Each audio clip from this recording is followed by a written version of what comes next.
श्रीमद् भगवद गीता अध्याय दूसरा, उसका पूरा संकलन इस तरह है। श्री गीता जी भगवान अपनी प्राप्ति के लिए मुख्य उन्होंने दो मार्ग बताए हैं, एक सांख्य योग, दूसरा कर्म योग। उनमें संपूर्ण पदार्थ मृग तृष्णा के जल की भांति अथवा स्वप्न की सृष्टि में सदृश मायामय होने के कारण माया के कार्य रूप संपूर्ण गुण ही गुणों में बरतते हैं। ऐसा समझकर मन, इंद्रियों और शरीर के द्वारा होने वाले संपूर्ण कर्मों को कर्मों में कर्तापन के अभिमान से रहित होना तथा सर्वव्यापी सच्चिदानंद घन परमात्मा के स्वरूप में एक ही भाव नित्य स्थित रहते हुए एक सच्चिदानंद घन वासुदेव के सिवाय अन्य किसी के भी होने का भाव न रहना, यह तो सांख्य योग साधन है। और सब कुछ भगवान का समझकर सिद्धि और असिद्धि में समत्व भाव रखते हुए आसक्ति और फल की इच्छा को त्याग करके भगवत आज्ञा अनुसार केवल भगवान के लिए ही सब कर्मों का आचरण करना तथा श्रद्धा भक्ति पूर्वक मन, वाणी और शरीर से सब प्रकार भगवान के शरण में होकर उनका नाम, गुण और प्रभाव सहित उनके ही स्वरूप को निरंतर चिंतन करना, यह निष्काम कर्मयोग है। उक्त दोनों साधनों में चूंकि परिणाम एक ही है, इसके कारण वास्तव में अभिन्न माने गए हैं, परंतु साधन काल में अधिकारी भेद से दोनों में भेद होने के कारण दोनों मार्ग भिन्न भिन्न हैं, अलग अलग हैं। इसलिए एक पुरुष को दोनों मार्गों में एक काल में एक ही मार्ग पे चलना ऐसा कहा गया है। जैसे श्री गंगा जी पर जाने के लिए दो मार्ग होते हुए भी मनुष्य दोनों मार्गों में नहीं चल सकता, एक ही मार्ग पे चलेगा, क्योंकि संन्यास आश्रम में कर्मों के स्वरूप को भी त्याग कहा गया है। संन्यास आश्रम नहीं बन सकता और संन्यास योग का साधन सभी आश्रमों में बन सकता है। यदि कहो कि सांख्य योग को भगवान ने संन्यास के नाम से कहा है, इसलिए उनका संन्यास आश्रम में ही अधिकार है, गृहस्थ में नहीं है, तो यह कहना ठीक नहीं, क्योंकि दूसरे अध्याय के 11वें श्लोक से लेके 30 श्लोक तक जो सांख्य निष्ठा का उपदेश किया गया है, उसके अनुसार भी भगवान ने जगह जगह पर अर्जुन को युद्ध करने की योग्यता दिखाई है, बताई है। यदि गृहस्थ में सांख्य योग का अधिकार ही नहीं होता तो इस प्रकार भगवान का कहना कैसे बन सकता है, यह क्वेश्चन है। हाँ, इतनी विशेषता अवश्य है कि सांख्य मार्ग का अधिकारी देभिमान के से रहित होना, क्योंकि जब तक शरीर में अहम भाव रहता है तब तक सांख्य योग का साधन भली प्रकार समझ में नहीं आता।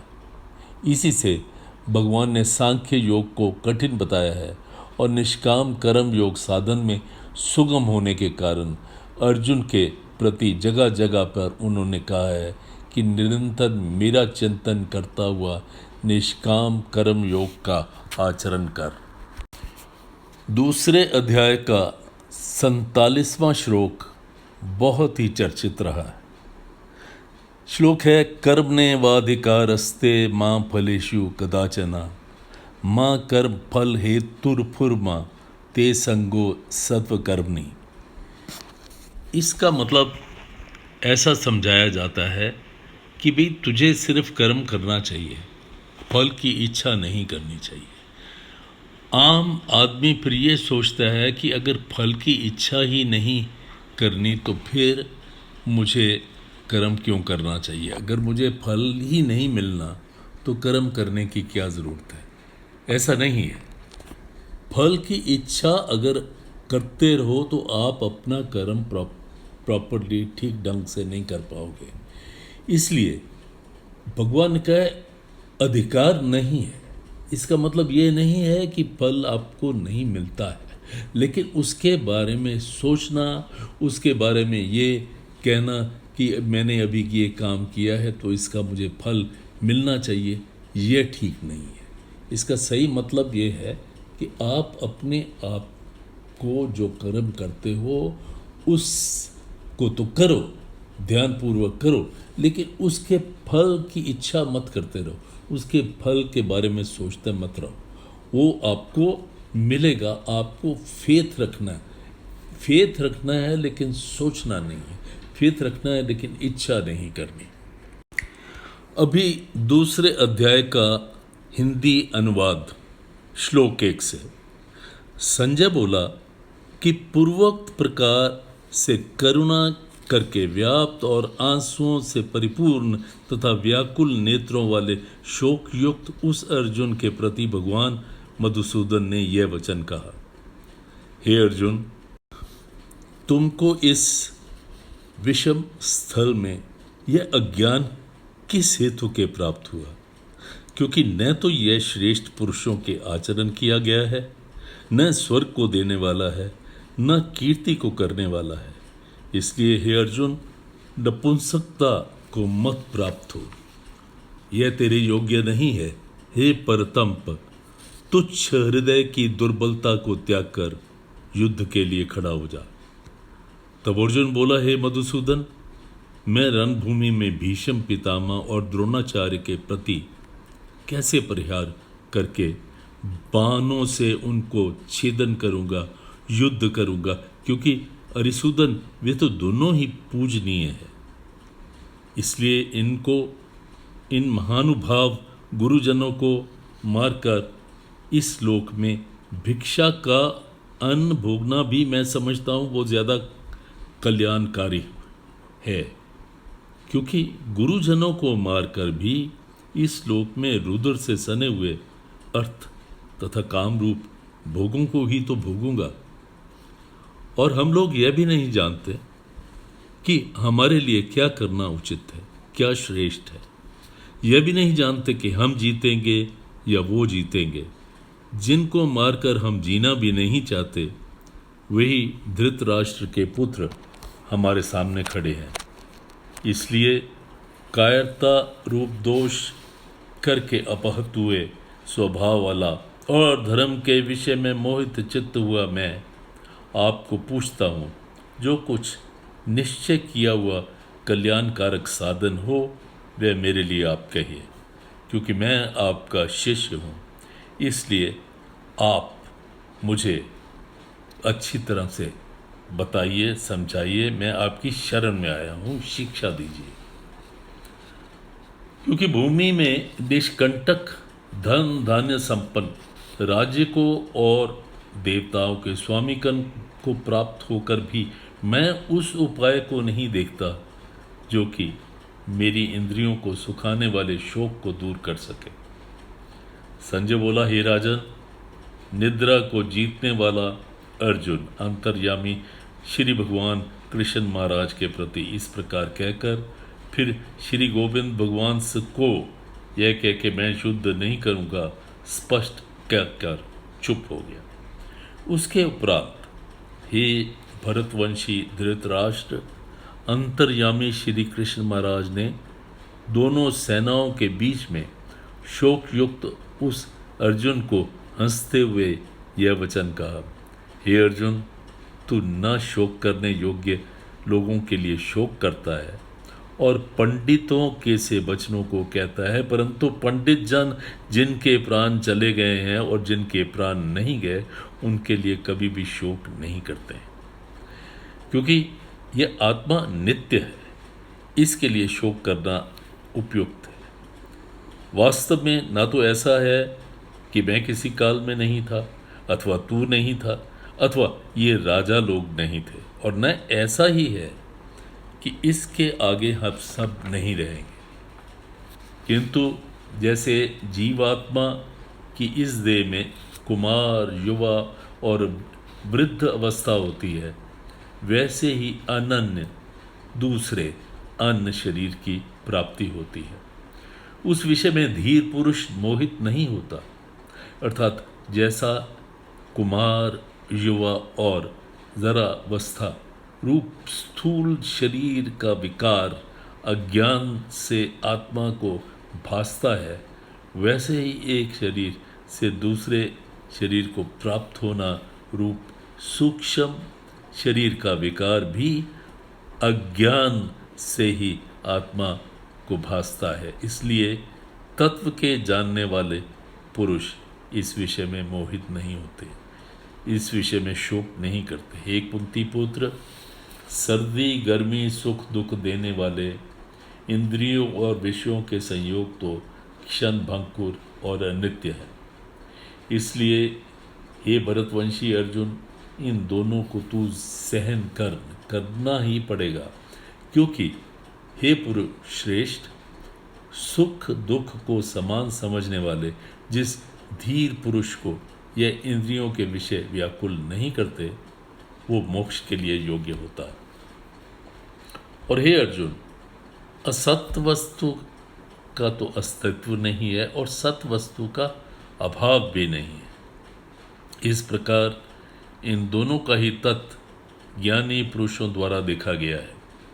इस न्याय के अनुसार नाश रहित तू सिर्फ उसको समझ जिसके कि यह संपूर्ण जगत व्याप्त है, क्योंकि इस अविनाशी का विनाश करने में कोई भी सामर्थ्य नहीं है।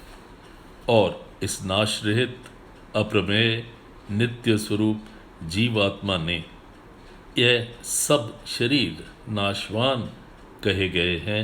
इसलिए हे भरतवंशी अर्जुन, तू युद्ध कर, और जो इस आत्मा को तू मरने वाला समझता है या इसको मरा जानता है, तो भी ये दोनों बातें जानते हुए भी तुझे शोक नहीं करना चाहिए, क्योंकि एक आत्मा न तो मरता है न मारा जाता है, और यह आत्मा किसी काल में न जन्मता है और न मरता है, अथवा न ये आत्मा होकर फिर होने वाला है, क्योंकि यह अजन्मा, नित्य, शाश्वत और पुरातन है। शरीर के नाश होने पर भी यह नाश नहीं होता। हे पृथा पुत्र अर्जुन, जो पुरुष इस आत्मा के द्वारा नाश रहित, नित्य, अजन्मा और अव्यय जानता है, इसको वह पुरुष कैसे किसी को मारता है और कैसे वो मरवाता है। और यदि तू कहे कि मैं तो शरीर के वियोग का शोक करता हूँ, तो यह भी ठीक नहीं है, क्योंकि जैसे मनुष्य पुराने वस्त्रों को त्याग कर दूसरे नए वस्त्रों को ग्रहण करता है, वैसे ही जीवात्मा पुराने शरीरों को त्याग कर दूसरे नए शरीरों को प्राप्त होता है। और हे अर्जुन, इस आत्मा को शस्त्र आदि नहीं काट सकते, इसको आग नहीं जला सकती, तथा इसको जल भी गीला नहीं कर सकता, और यह वायु इसको सुखा नहीं सकती, क्योंकि यह आत्मा अच्छेद्य है। यह आत्मा अदाद्य, अक्लेद्य, अशोष्य है, तथा यह आत्मा निसंदेह, नित्य, सर्वव्यापी, अचल, स्थिर रहने वाला और सनातन है। और है यह आत्मा अव्यक्त तथा इंद्रियों के विषय में यह आत्मा अचिंत्य, अर्थात मन की विषय में ये आत्मा विकार रहित, अर्थात न बदलने वाला कहा जाता है। इसलिए अर्जुन, इस आत्मा को ऐसा जानकर तू शोक करने के योग्य नहीं है। शोक मत कर, ये तेरे लिए उचित नहीं है। और यदि तू इस आत्मा को सदा जन्मने वाला और सदा मरने वाला समझे, ये बात तो ठीक नहीं है। अगर तू ऐसा मानता भी है अर्जुन, इस प्रकार का समझ करके भी तुझे शोक नहीं करना चाहिए, क्योंकि ऐसा होने पर जो जन्मने वाला है वो निश्चित ही उसकी मृत्यु होगी, और मरने वाले का निश्चित रूप से जन्म होना तय है। इसलिए भी तू इस बिना उपाय वाले विषय में शोक करने के योग्य नहीं है। और यह भीष्म आदि के शरीर माया में होने से अनित्य है, इससे शरीर के लिए भी शोक करना उचित नहीं है, क्योंकि हे अर्जुन, संपूर्ण प्राणी जन्म के पहले बिना शरीर वाले थे और मरने के बाद भी बिना शरीर वाले ही रहेंगे, केवल बीच में शरीर वाले प्रतीत होते हैं। फिर उस विषय में शोक करना क्यों उसके बारे में चिंता करना। और हे अर्जुन, यह आत्म तत्व बड़ा गहन है, इसलिए कोई महापुरुष ही इस आत्मा को आश्चर्य की भांति देखता है, और वैसे ही कोई दूसरा महापुरुष ही आश्चर्य के ज्यों इस तत्व को जानता है, कहता है। दूसरा कोई इस आत्मा को आश्चर्य से जो सुनता है, और कोई तो सुनकर भी इस आत्मा को नहीं जानता। हे अर्जुन, यह आत्मा सबके शरीरों में सदा अवैध है, इसके लिए संपूर्ण भूत प्राणियों के लिए तू शोक करने के योग्य नहीं है, और अपने धर्म का देखकर भी तू भय करने के योग्य नहीं है, क्योंकि धर्म युक्त युद्ध से बढ़कर दूसरा कोई कल्याणकारक कर्तव्य क्षत्रिय के लिए नहीं है। और हे पार्थ, अपने आप प्राप्त हुए खुले हुए स्वर्ग के द्वार इस प्रकार के युद्ध को भाग्यवान क्षत्रिय ही पाते हैं।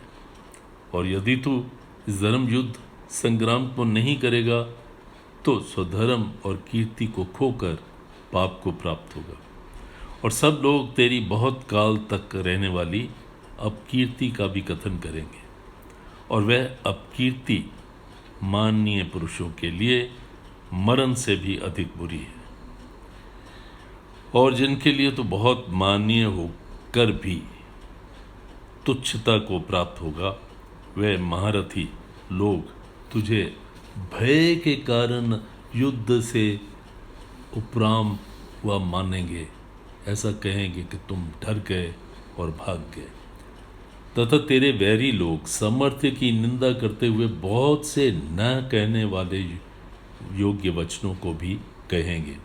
फिर उससे अधिक दुख क्या होगा। इससे युद्ध करना तेरे लिए सब प्रकार से अच्छा है, क्योंकि या तो तू मरकर स्वर्ग को प्राप्त होगा अथवा जीत कर पृथ्वी को भोगेगा। इसमें हे अर्जुन, युद्ध के लिए निश्चय वाला होकर खड़ा होकर तू युद्ध कर। और यदि स्वर्ग तथा राज्य की इच्छा न हो तो भी तू सुख दुख लाभ हानि और भय पराजय और सबको समान समझकर उसके उपरांत युद्ध करने के लिए तैयार हो। इस प्रकार युद्ध करने से तू पाप को नहीं प्राप्त होगा। हे पार्थ, यह बुद्धि तेरे लिए ज्ञान योग के विषय में कही गई है, और इसी को अब तुम निष्काम कर्म योग के विषय में सुन कि जिस बुद्धि से युक्त हुआ तू कर्मों के बंधन से अच्छी प्रकार अलग हो जाएगा, अच्छी प्रकार कर्मों के बंधन से छूट जाएगा। और इस निष्काम कर्म योग में आरंभ का अर्थ बीज का नाश नहीं है, और उल्टा फल रूप दोष भी नहीं होता है। इसलिए इस निष्काम कर्म योग को, इसको धर्म से थोड़ा भी साधन जन्म मृत्यु और महान भय से उद्धार कर देता है। और हे अर्जुन, इस कल्याणमय मार्ग में निश्चयात्मक बुद्धि एक ही है, परंतु अज्ञानी पुरुषों की बुद्धियां बहुत भेदों वाली अनंत होती हैं। और हे अर्जुन, जो सकामी पुरुष केवल फल श्रुति में प्रीति रखने वाले हैं, स्वर्ग को ही परम श्रेष्ठ मानने वाले हैं, इससे बढ़कर और कुछ नहीं है ऐसा कहने वाले हैं, वे अविवेकी जन्म रूप कर्म फल को देने वाली और भोग तथा ऐश्वर्य की प्राप्ति के लिए बहुत सी क्रियाओं के विस्तार वाली तथा हर प्रकार की जिस दिखाऊ योग शोभा युक्त वाणी को कहते हैं, उस वाणी द्वारा हरे हुए चित्त वाले और भोग और ऐश्वर्य की आसक्ति वाले उन पुरुषों के अंतःकरण में निश्चयात्मका बुद्धि नहीं होती। हे अर्जुन, सब वे तीनों गुणों के कार्य रूप संसार को विषय करने वाले अर्थात प्रकाश करने वाले हैं। इसलिए तू इस अंसारी अर्थात निष्कामी और सुख दुखमय द्वंद्वों से रहित होकर नित्य वस्तु में स्थित तथा योग क्षेम को ना चाहने वाला और आत्मपरायण हो। क्योंकि मनुष्य का सब ओर से परिपूर्ण जलाशय को प्राप्त होने पर जैसे छोटे जलाशय में जितना प्रयोजन रहता है, अच्छी प्रकार ब्रह्म को जानने वाले ब्राह्मण का सभी वेदों में उतना ही प्रयोजन रहता है। अर्थात जैसे बड़े जलाशय को प्राप्त हो जाने पर छोटे जलाशय की आवश्यकता नहीं रहती, वैसे ही ब्रह्मानंद की प्राप्ति होने पर आनंद के लिए वेदों की आवश्यकता भी नहीं रहती। इससे तेरा कर्म करने में ही अधिकार है, फल में कभी नहीं, क्योंकि तुम कर्मों के फल की वासना वाला भी मत बन तथा तेरी कर्म ना करने में भी प्रीति ना हो। ऐसा ना हो कि तू कर्म ना करना चाहे क्योंकि उसका फल तेरे अधिकार में नहीं है। नो, हे धनंजय, आसक्ति को त्याग कर तथा सिद्धि और असिद्धि को समान बुद्धि वाला होकर योग में स्थित हुआ कर्मों को कर। यह समत्व योग ही योग से कहा गया है और यह समत्व रूप बुद्धि योग से सकाम कर्म अत्यंत तुच्छ है। इसलिए हे धनंजय, समत्व बुद्धि योग का आश्रय ग्रहण करके, क्योंकि उसका ग्रहण करना ही तेरे लिए अच्छा है।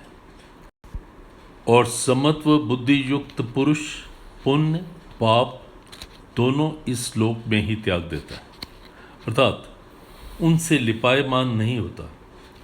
इससे समत्व बुद्धि योग के लिए तू चेष्टा कर। यह समत्व बुद्धि रूप योग ही कर्मों में चतुरता अर्थात कर्म बंधन से छूटने का उपाय है। क्योंकि बुद्धि युक्त योग ज्ञानी जन कर्मों के उत्पन्न होने वाले फल को त्याग कर जन्म रूप बंधन से छूटे हुए निर्दोष और अमृतमय परम पद को प्राप्त होते हैं। और हे अर्जुन, जिस काल में तेरी बुद्धि मोह रूप बंधन को और इसकी दलदल से बिल्कुल तर जाएगी, तब तू सुनने योग्य और सुने हुए वैराग्य को प्राप्त होगा। और जब तेरी अनेक प्रकार के सिद्धांतों में सुनने से विचलित हुई बुद्धि परमात्मा के स्वरूप में अचल और स्थिर ठहर जाएगी, तो समत्व रूप योग को तू प्राप्त होगा। इस प्रकार भगवान के वचनों को सुनकर अर्जुन ने पूछा, हे केशव, समाधि में स्थित स्थिर बुद्धि वाले पुरुष का क्या लक्षण है? वो स्थिर बुद्धि वाला पुरुष कैसे बोलता है, कैसे बैठता है, कैसे चलता है? उसके उपरांत श्री कृष्ण महाराज बोले, हे अर्जुन, जिस काल में यह पुरुष मन में स्थित संपूर्ण कामनाओं को त्याग देता है, उस काल में आत्मा में ही संतुष्ट हुआ स्थिर बुद्धि वाला पुरुष कहा जाता है। तथा दुखों की प्राप्ति में उद्वेग रहित है मन जिसका, तथा सुखों की प्राप्ति में दूर हो गई है स्पृह जिसकी, तथा नष्ट हो गए हैं राग भय और क्रोध जिसके, ऐसा मुनि स्थिर बुद्धि वाला कहा जाता है।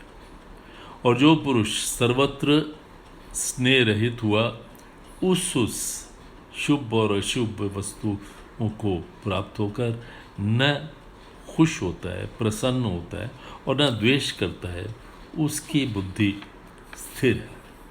और जैसे कछुआ अपने सभी अंगों को समेट लेता है, वैसे ही यह पुरुष जब सब ओर से अपनी इंद्रियों को विषयों से समेट लेता है, तब उसकी बुद्धि स्थिर होती है, ऐसा मानना चाहिए। यद्यपि इंद्रियों के द्वारा विषयों को न ग्रहण करने वाले पुरुष के भी केवल विषय तो निवृत्त हो जाते हैं, परंतु राग नहीं निवृत्त होते, और इस पुरुष का तो भी राग भी परमात्मा को साक्षात करके निवृत्त हो जाता है। और हे अर्जुन, जिससे कि यत्न करते हुए बुद्धिमान पुरुष के भी मन को यह प्रमथन स्वभाव वाली इंद्रियां बलात्कार से हर लेती हैं। इसलिए मनुष्य को चाहिए कि उन संपूर्ण इंद्रियों के वश में, उनको वश में करके समाहित चित्त हुआ मेरे परायण स्थित होवे, क्योंकि जिस पुरुष के इंद्रियों वश में होती हैं उसी की बुद्धि स्थिर होती है।